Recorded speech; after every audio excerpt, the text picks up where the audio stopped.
by my count, focused on education. Secretary Linda McMahon will be here in the Oval Office as well. I won't get ahead of them, but we'll see you all there, and the president will take some questions, but I'll take some now too. Karoline, what have these huge tariffs on China accomplished? Leverage and ensuring the rest of the world knows that the United States of America is no longer going to be ripped off. President Trump has made that very clear, not just with China, but with almost every single country on the planet. There have been hundreds of countries now that have reached out to the United States, to the Trump administration, to make deals. As I said yesterday, there were 18 proposals on paper that have been presented to our trade team, and we're negotiating on behalf of the American worker, and no other president has taken on such an endeavor. Many have talked about it. Many on both sides of the aisle have pledged to do what's right for the American worker and our manufacturing industry, but this is the first president to actually use the leverage of the United States to bring people to the table. But has that leverage actually worked? Because China hasn't made any concessions at all. Have some patience and you will see. We just heard from President Trump on his social talking about Zelensky in the Wall Street Journal article that just came out. Has the U.S. asked Ukraine to give up Crimea as part of this negotiation for a peace? And also, will he meet with Zelensky in Rome this weekend? Well, as President Trump rightfully pointed out in that statement, it was President Obama who gave up Crimea, who allowed Russia to take it over in 2014. And so the president is not asking Ukraine to recognize Crimea. Nobody has asked them to do that. What he is asking is for people to come to the negotiating table recognizing that this has been a brutal war for far too long. And in order to make a good deal, both sides have to walk away a little bit unhappy.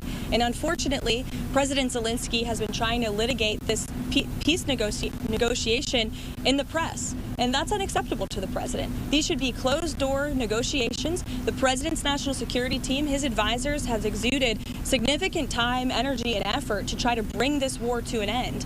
The American taxpayer has funded billions of dollars in this effort, and enough is enough. The president's frustrated. His patience is running very thin. He wants to do what's right for the world. He wants to see peace. He wants to see the killing stopped. But you need both sides of the war willing to do that. And unfortunately, President Zelensky seems to be moving in the wrong direction. Does the president think that Europeans are doing enough, and some countries are spending more in defense, reaching the 2% threshold? So what does the president think about European support for Ukraine? Look, the president has always maintained that Europe always needs to do more, whether it's in the effort to end this war in Russia and Ukraine, whether it is in terms of their spending when it comes to NATO and their own defense spending as well. He's made that clear to them in private and also in public. You've seen it when we've had many different European leaders coming to the White House. We'll have one tomorrow, of course. Norway will be here tomorrow. Karoline, thank you.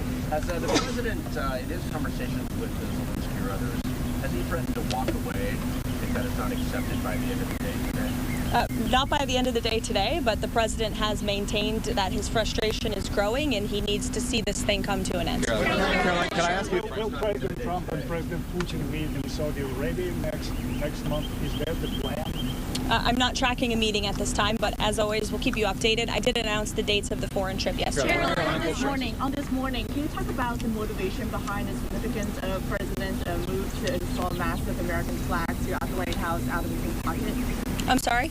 Can you talk about the motivation behind, as well as the significance of the president's move to install massive American flags? Oh, the flags. I thought you were referring to the flags we lowered in honor of Pope Francis. Yeah, look, I mean, the president is a real estate developer at heart, and he's always looking for ways to improve the White House complex, not for him, but for future generations, for future presidents. He has some fun ideas for this complex, which we've kept you all apprised of as they have happened and will continue to do. So you can expect to look up, I think, quite soon and see a very big, beautiful American flag, perhaps on the North Lawn and the South Lawn. I think it has yet to be decided. So we'll see you all later. Thanks. Thank you, Karoline.